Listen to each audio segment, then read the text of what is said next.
Hello friends, नमस्कार। मैं आपका अपना दोस्त धर्म सिंह आपके अपने यूट्यूब चैनल साइंस विद धर्म सिंह में आपका स्वागत करता हूं, हार्दिक अभिनंदन करता हूं। दोस्तों, पहले वीडियो के अंतर्गत हमने बात की थी बहुलक क्या होते हैं और बहुलक कितने प्रकार के होते हैं। तो हमने जब कल बात की थी तो हमने बहुलक को 6 भागों में विभाजित किया था। उनमें से 4 भाग हम कल पढ़ चुके थे। 4 भाग कौन कौन से पढ़े थे हमने? एक भाग पढ़ा था हमने प्राप्ति स्रोत के आधार पर, on basis classification on basis of sources. दूसरा जो भाग पढ़ा था हमने वो पढ़ा था एकलक इकाइयों के आधार पर, एकलक इकाइयों के आधार पर। और उसके पश्चात तीसरा जो भाग पढ़ा था वो हमने पढ़ा था संरचना के आधार पर। और चौथा भाग हमने पढ़ा था बहुलकीकरण की क्रिया या बहुलकन के आधार पर। आज हम नेक्स्ट भाग की बात करते हैं। तो बहुलकों के वर्गीकरण का 5वां जो भाग आता है वो 5वां भाग बनाया गया ताप के आधार पर। वर्गीकरण का फर्स्ट स्टेप या 5वां जो टाइप्स होता है वो किसके आधार पर होता है? ताप के आधार पर।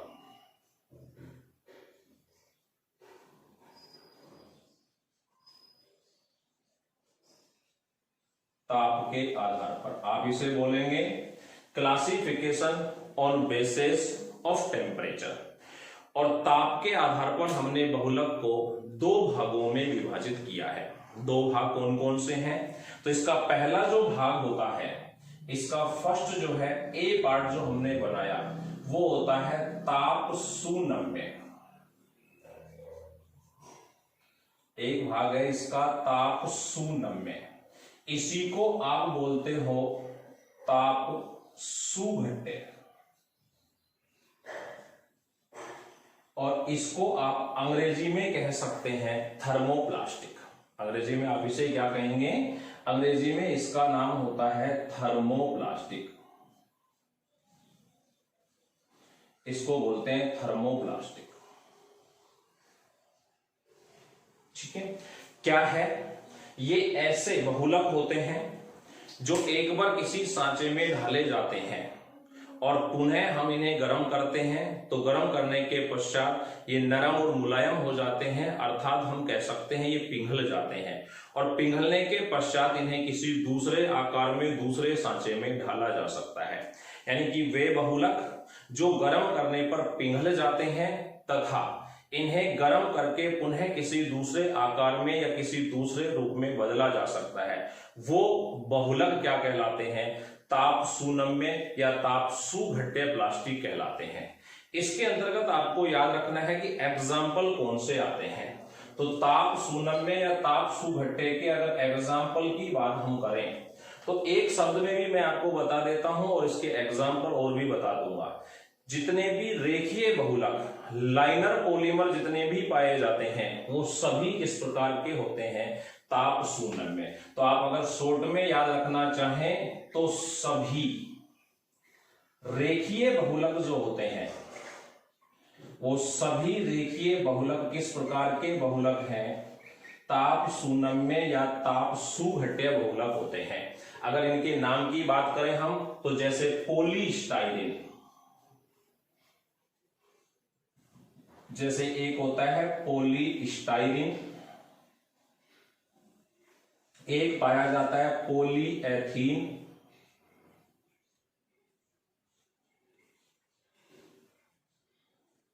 PVC, पॉलीवाइनिल chloride. ये ऐसे बहुलक हैं जो गर्म करने पर पिघल जाते हैं तथा इन्हें पुनः किसी दूसरे आकार में ढाला जा सकता है। इसी का जो दूसरा भाग होता है, बी पार्ट जो होता है इसका, वो होते हैं ताप दृढ़। दूसरा जो प्रकार है वो है ताप दृढ़ बहुलक। दूसरा जो प्रकार है वो क्या कहलाता है? ताप दृढ़ बहुलक कहलाता है। इसे आप अंग्रेजी में कहते हैं थर्मोसेटिंग। इसे अंग्रेजी में कहा जाता है थर्मोसेटिंग। पॉलीमर के नाम से इसे जानते हैं। यानी कि ये बहुलक क्या होते हैं? ये बहुलक ऐसे हैं जिन्हें प्रारंभ में हम चाहें जिस आकार में ढाल सकते हैं, लेकिन एक बार इनको आकार प्रदान करने के पश्चात इन्हें पिघलाया नहीं जा सकता, अर्थात इन्हें किसी दूसरे आकार में नहीं बदला जा सकता। अब ऐसा क्यों होता है कि इन्हें एक बार तो हम चाहे जो आकार दे सकते हैं, लेकिन पुनः इन्हें पिघलाकर दूसरे आकार में नहीं बदला जा सकता।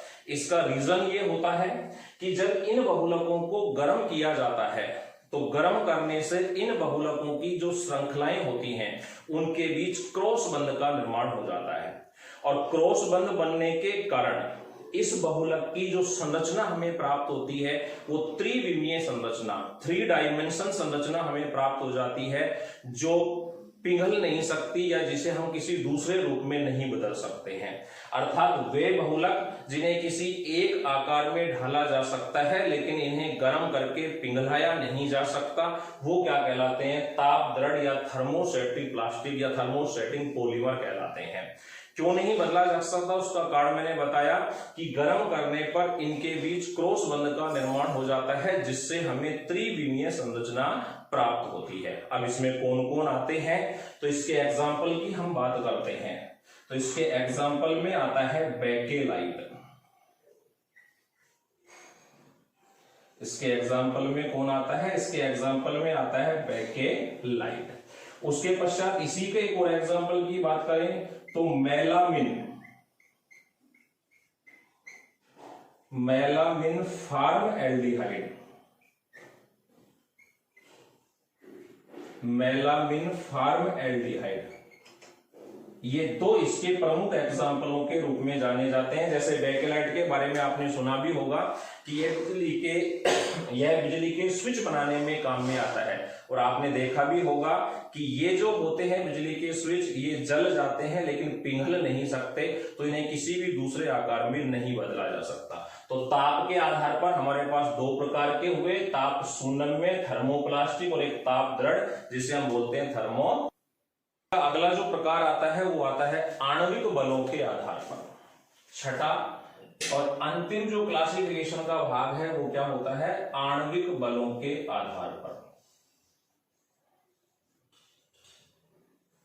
आणविक बल के आधार पर, यानी कि आप इसे कह सकते हैं classification on basis of molecular bond.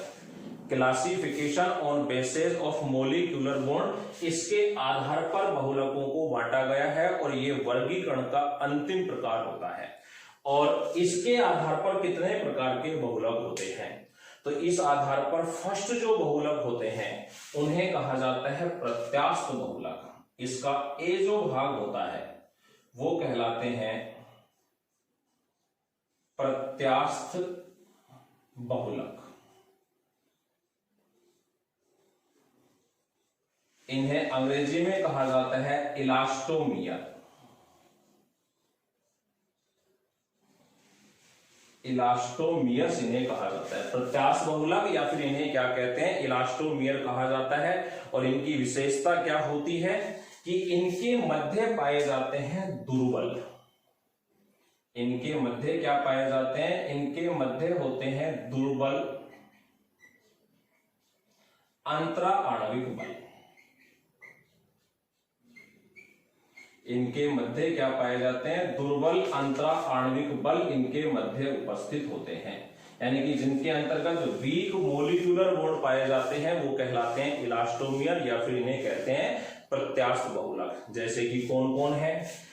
Example के लिए बात करें तो इसके एग्जाम्पल के अंतर्गत जैसे रबर, और रबर का एक प्रकार है जैसे नियोप्रिन रबर, या फिर इसी के अंतर्गत आता है ब्यूना एन। आगे इनको डिटेल से भी पढ़ेंगे, ब्यूना एन। और इसी का एक प्रकार होता है ब्यूना एस। ये सब किस प्रकार के बहुलक होते हैं? प्रत्यास्थ बहुलक, या फिर इन्हें कहा जाता है इलास्टोमियर। इसका जो दूसरा पार्ट होता है उन्हें कहा जाता है रेसे, यानी कि आणविक बलों के आधार पर बहुलक का जो दूसरा भाग बनता है वो होते हैं रेसे। रेसों को हम कहते हैं फाइबर। क्या कहा जाता है? इन्हें फाइबर्स के नाम से जाना जाता है। अब बात करते हैं कि इनके अंतर्गत क्या होता है। तो इनके मध्य पाए जाते हैं प्रबल अंतर आणविक बल। इनके मध्य क्या होते हैं, इनके मध्य होते हैं प्रबल अंतरा आणविक बल पाए जाते हैं। और इन प्रबल अंतरा आणविक बलों के कारण ये अत्यधिक मजबूत होते हैं, इनकी तनन सामर्थ्य और गलनांक क्या होते हैं, उच्च होते हैं। क्या होते हैं, इनकी तनन सामर्थ्य और गलनांक क्या होते हैं, उच्च पाए जाते हैं। इनकी तनन सामर्थ्य अधिक होती है और इनके गलनांक क्या होते हैं, उच्च पाए जाते हैं।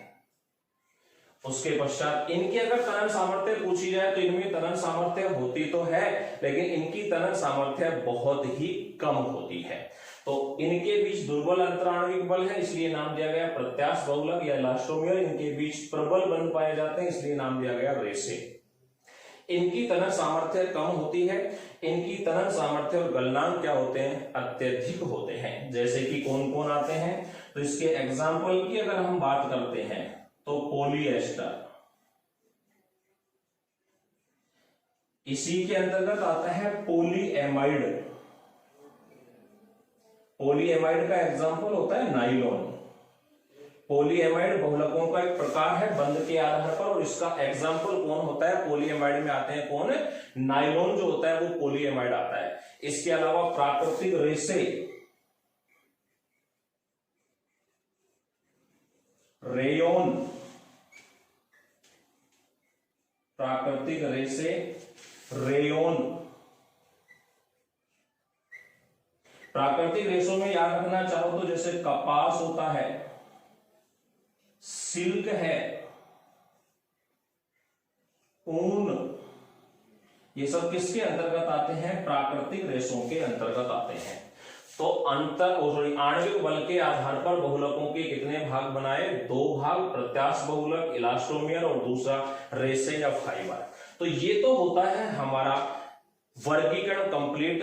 जो क्लासिफिकेशन ऑफ पॉलीमर्स था वो यहाँ कंप्लीट होता है। इसमें हमने कितने भागों में बांटा, 6 भागों में हमने बांटा है, और प्रत्येक भाग की बात हमने की है।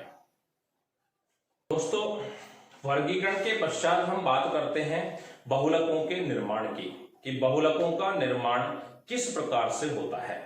तो बहुलकीकरण जो क्रिया है उस क्रिया के द्वारा होता है बहुलकों का निर्माण, यानी कि बहुलक निर्माण की प्रक्रिया को हम क्या कहते हैं, उस प्रक्रिया को हम नाम देते हैं बहुलकीकरण।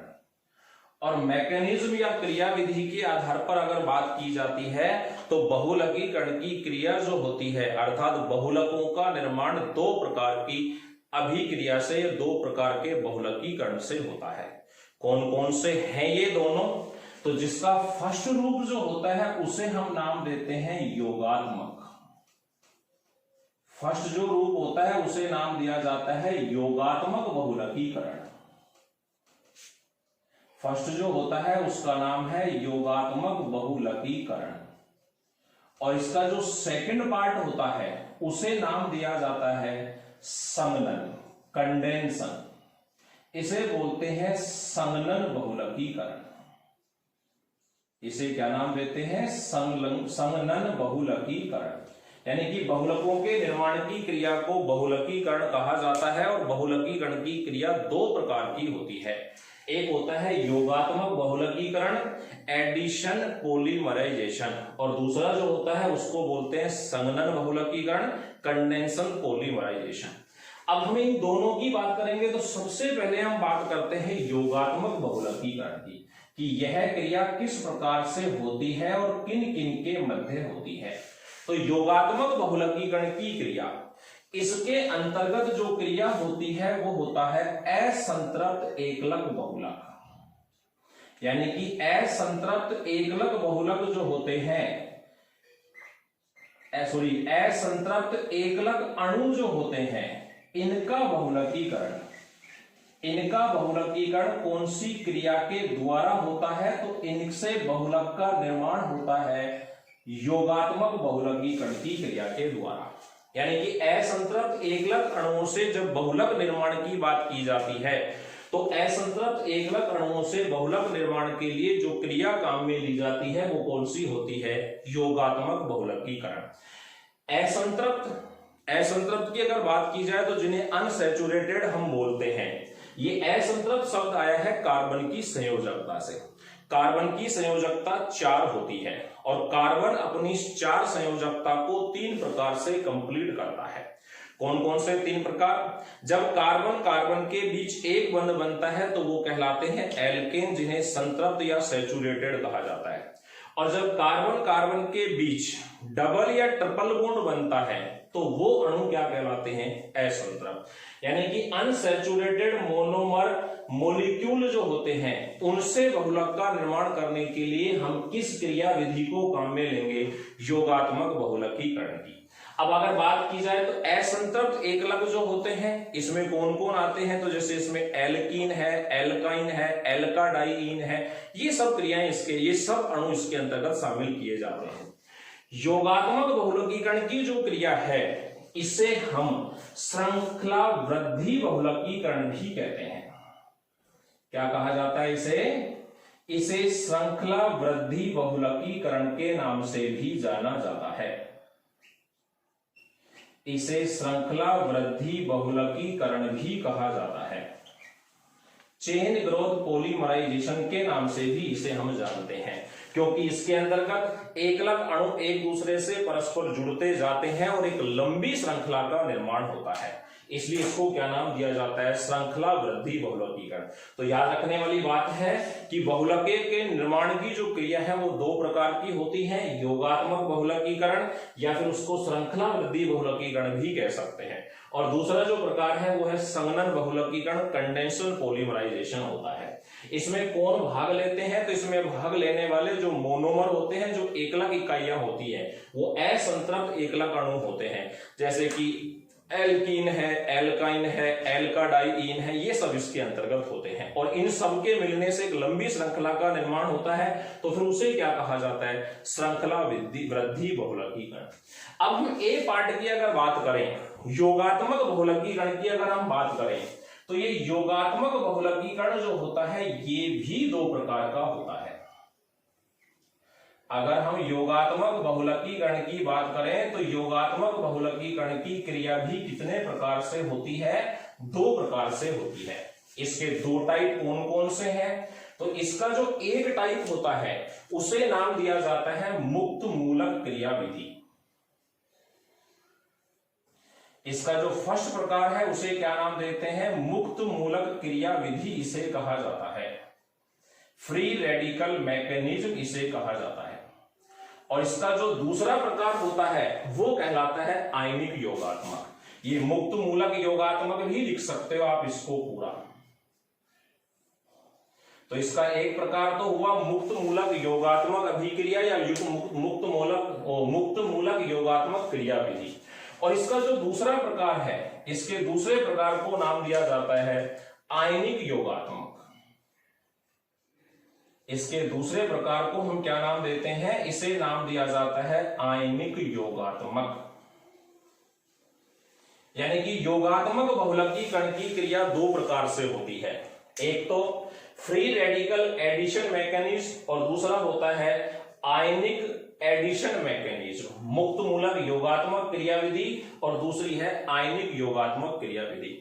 तो बहुलकीकरण की क्रिया के कितने प्रकार हैं? 2, योगात्मक बहुलकीकरण, संघनन बहुलकीकरण। योगात्मक बहुलकीकरण का दूसरा नाम याद रखना श्रृंखला वृद्धि बहुलकीकरण, चेन ग्रोथ पॉलीमराइजेशन। इसके अंतर्गत भाग लेने वाली इकाइयां कौन है? असंतृप्त एकलक अणु, वो परस्पर जुड़ते हैं तो एक लंबी श्रृंखला बनती है, इसलिए इसे क्या नाम दिया गया? श्रृंखला वृद्धि बहुलकीकरण। यह कितने प्रकार से होता है? तो इसके 2 प्रकार हैं, फ्री रेडिकल एडिशन मैकेनिज्म और दूसरा होता है आयनिक योगात्मक या आयनिक एडिशन।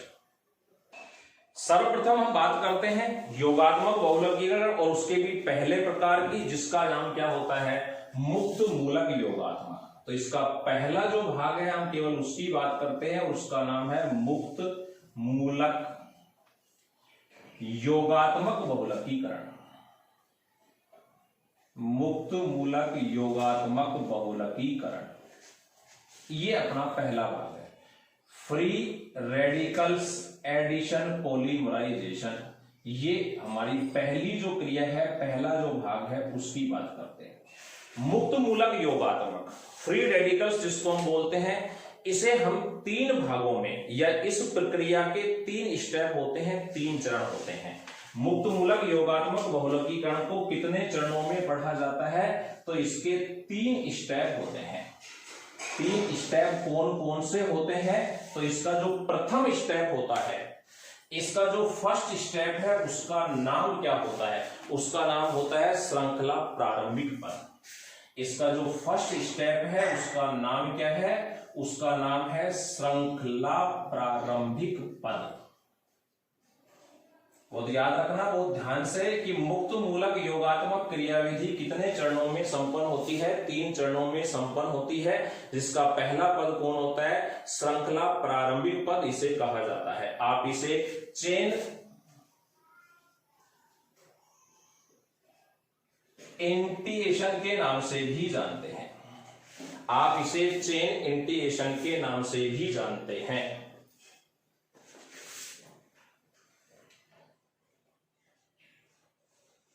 ये इसका पहला भाग होता है, श्रृंखला प्रारंभिक पद के नाम से इसे जाना जाता है। इसके इसी की भाग की बात करते हैं सबसे पहले, फिर धीरे धीरे आगे तीनों स्टेपों को पढ़ेंगे। श्रृंखला प्रारंभिक पद यानी कि ये वो भाग है, वह चरण है जिसके अंतर्गत बहुलक बनने की प्रक्रिया प्रारंभ होती है, और इसमें भाग लेने वाला जो इकाई होती है वो होती है परोक्साइड। इसमें भाग लेने वाली जो इकाई होती है वो क्या होती है, परोक्साइड से यह प्रक्रिया प्रारंभ होती है। इनको आप परऑक्सी अम्ल भी कह सकते हैं। तो मुक्त मूलक क्रियाविधि को प्रारंभ करने वाला जो भाग है, जो अणु है, वो कौन होता है, परोक्साइड होते हैं, जिन्हें आप परऑक्सी अम्ल के नाम से भी जानते हैं। और ये परोक्साइड जो होते हैं, ये ताप की उपस्थिति में, किसकी उपस्थिति में, ताप की उपस्थिति में क्या हो जाते हैं, अपघटित हो जाते हैं। ताप की उपस्थिति में क्या हो जाते हैं, अपघटित। ताप की उपस्थिति में अपघटित हो जाते हैं, और अपघटित होकर किसका निर्माण करते हैं, अपघटित होकर मुक्त मूलक का निर्माण करते हैं। अपघटित होकर किसका निर्माण करते हैं, ये मुक्त मूलक निर्माण करते हैं। ध्यान रखने की बात है कि यह प्रक्रिया प्रारंभ किससे होती है, तो इसको प्रारंभ करने वाला जो है वो है परोक्साइड या परोक्सी अम्ल, और ये परोक्सी अम्ल जो है ये ताप की उपस्थिति में अपघटित हो जाते हैं, टूट जाते हैं, विखंडित हो जाते हैं, और क्या बनाते हैं, मुक्त मूलक बनाते हैं। अब ये मुक्त मूलक एकलक अणु के साथ जुड़ता है, यानी कि मोनोमर अणु, और उसके साथ कौन जुड़ता है, उसके साथ जुड़ता है मुक्त मूलक। और इन दोनों के मिलने से, इन दोनों के मिलने से एक नया व बड़ा, एक नया व बड़ा क्या बनता है, मुक्त मूलक बनता है। इन दोनों के जुड़ने से एक नया और एक बड़ा मुक्त मूलक बनता है। ध्यान रखना, मैं आपको बता रहा हूं कि ये जो है परोक्साइड, या एक होता है परऑक्सी अम्ल, ये ताप की उपस्थिति में क्या हो जाता है, अपघटित हो जाता है, और अपघटित होकर किसका निर्माण करता है, मुक्त मूलक का निर्माण करता है। ये एकलक अणु और मुक्त मूलक, एकलक अणु और बना हुआ जो मुक्त मूलक है, ये दोनों आपस में जुड़ जाते हैं और एक नया और बड़ा मुक्त मूलक बनाते हैं। जैसे कि मैं आपको बताऊं, अपन एक परोक्साइड ले लेते हैं। परोक्साइड का सामान्य सूत्र आप याद रखना, ROOR। इस तरीके की इनकी संरचना होती है परोक्साइड की।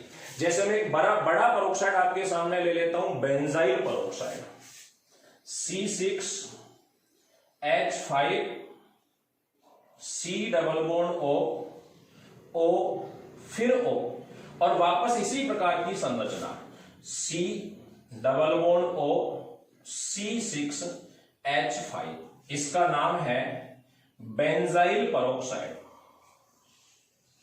इसको हम बोलते हैं बेंजाइल परोक्साइड। अब मैंने कहा ये बेंजाइल परोक्साइड या परोक्साइड जो है, ये किसकी उपस्थिति में, ये ताप की उपस्थिति में, किसकी उपस्थिति में, ताप की उपस्थिति में क्या हो जाएगा, अपघटित हो जाएगा और अपघटित होकर किसका निर्माण करेगा, एक मुक्त मूलक का निर्माण करेगा। यहां से जो मुक्त मूलक बनता है वो क्या है, C6H5C डबल बॉन्ड O साथ में O। इस तरीके मुक्त मूलक को आप इस तरीके से डिग्री के निशान से दर्शा सकते हैं। तो ये एक मुक्त मूलक बना और ये यहां से हमें कितने प्राप्त होते हैं, 2 मुक्त मूलक यहां से हमें प्राप्त होते हैं। उसके पश्चात बात करें तो ये मुक्त मूलक जो हमारे पास बना, इसको हम इस तरीके से दर्शाते हैं, एक मुक्त मूलक। अब ये मुक्त मूलक आगे जाके फिर पुनः अपघटित होता है और आगे जाके जब पुनः अपघटित होगा तो क्या करेगा, C6H5CO ये अपघटित हो जाएगा और अपघटित होकर ये एक छोटा मुक्त मूलक C6H5 और यहां से CO2 अणु जो होता है यहां से बाहर निकल जाता है। अब हमारे पास ये जो मुक्त मूलक बना, इसे हम नाम देंगे बेंजाइल पेरोक्साइड। ये एक बेंजाइल मुक्त मूलक हमें प्राप्त हो गया। अब ये बेंजाइल मुक्त मूलक जो होगा ये एकलक अणु के साथ जुड़ता है। किसके साथ जुड़ेगा, एकलक अणु के साथ। जैसे अपन एकलक अणु के साथ जुड़ते हैं, C6H5 मुक्त मूलक हमारे पास है और हम एक एकलक अणु ले लेते हैं एथीन। ये हमारा एक एकलक अणु हो गया, इसके साथ जुड़ेगा और इसके साथ जुड़ने से एक बड़ा और नया मुक्त मूलक बनेगा C6H5CH2CH2 मुक्त मूलक। ये एक मुक्त मूलक हमें प्राप्त हो गया। अब इसी प्रकार से इसमें एकलक इकाइयां जुड़ती चली जाती हैं और ये धीरे धीरे श्रृंखला बढ़ती है, तो वो आ जाता है इसके दूसरे स्टेप्स के अंतर्गत, जिसको हम नाम देंगे श्रृंखला संचरण पद। इसका दूसरा स्टेप, पहले स्टेप में हमने पढ़ा था श्रृंखला प्रारंभिक पद। इस क्रिया में मुक्त मूलक या परोक्षीय अम्ल भाग लेता है, वो परोक्षीय अम्ल ताप की उपस्थिति में अपघटित हो जाता है, अपघटित होकर मुक्त मूलक बनाता है। वो मुक्त मूलक एकलक अणुओं के साथ जुड़ता है और एक बड़े और नए मुक्त मूलक का निर्माण करता है, जैसा कि आपके सामने पहली अभिक्रिया का अंतिम पद लिखा हुआ है। अब इसी तरीके से इसमें एकलक इकाइयां जुड़ती हुई चली जाती हैं और उनके जुड़ने से एक लंबी श्रृंखला, आप इसकी जगह चाहो तो शॉर्ट में R-O भी लिख सकते हो, जो कि इसका एक प्रतीक होता है, साइन होता है। तो इस तरीके से अगर मैं लिखूं तो R-O, फिर इसके साथ CH2, फिर CH2, फिर लास्ट में CH2, इस तरीके से ये श्रृंखला क्या होती चली जाती है, बढ़ती चली जाती है। तो ये तो हुआ इस तरीके से जुड़ने से, ये तो हुआ हमारा श्रृंखला प्रारंभिक पद। अब इसके अंतर्गत इस तरीके से एकलक इकाइयां जुड़ती जाएंगी तो फिर श्रृंखला लंबी होती है, श्रृंखला बढ़ती है, आगे की ओर चलती है, इसलिए इस पद को हमने क्या नाम दिया, श्रृंखला संचरण पद।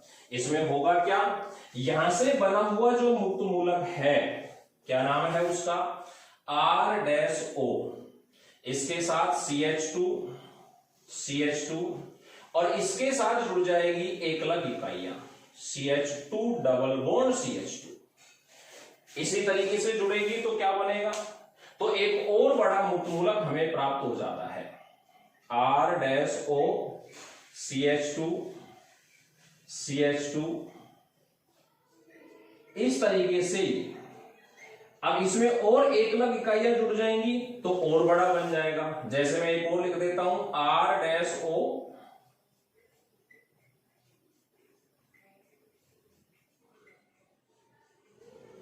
प्लस इसमें एकलक इकाई और जोड़ दी मैंने, तो इस तरीके से श्रृंखला और लंबी हो जाती है।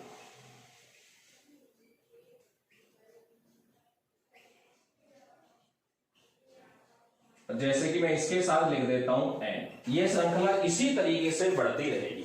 तो इसमें श्रृंखला में वृद्धि होती जाती है, इसलिए इस पद को हम क्या नाम देते हैं, श्रृंखला संचरण पद के नाम से जाना जाता है। और मुक्त मूलक योगात्मक क्रिया का तीसरा और अंतिम जो स्टेप है वो आता है श्रृंखला समाप्ति पद। इसे बोलते हैं श्रृंखला समाप्ति पद के नाम से इसे जाना जाता है, चेन टर्मिनाइजेशन।